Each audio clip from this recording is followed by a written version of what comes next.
One of the things that's always struck me about working with kids in these kind of backgrounds who haven't had a lot of, say, really positive enforcement about who they are and what their potential is, when we have them build stuff with technology and then they succeed, like you say, your kite flies, your robot goes, your program runs, then they feel like, man, you know, I really did it. And you tell them, it's like, you know, you solve much harder problems every day in your life, navigating the street or whatever it might be, but that they don't value because that they're familiar. But there's something about a cachet of working with technology that you believe, like, well, if I could do that, I'm really something, even though they do things that are harder.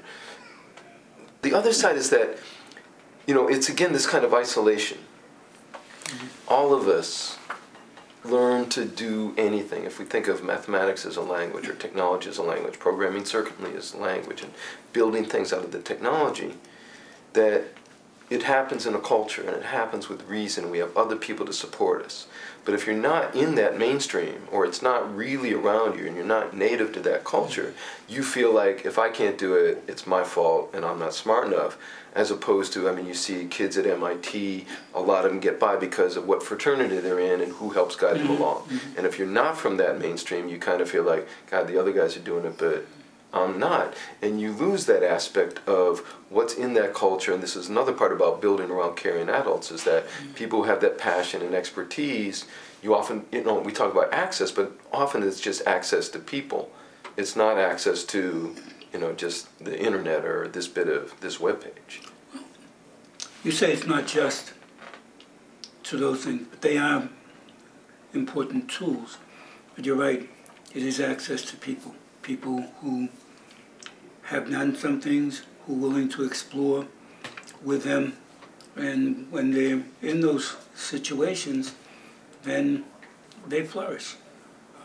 So I think it is important, and again, in this media-driven culture that we live in, that says who's important.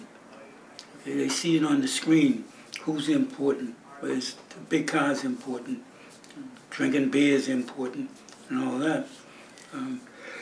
How often do you have them see on the screen that being a genius, being, you know, the best you can be, is important? And so we have to develop our own media, our own climate, our own culture around what's important. And I think we can do that. We are doing it. We just have to keep on putting it out there that this is what happened. For the young people, we don't have to tell them. Once they know, they go and tell folks.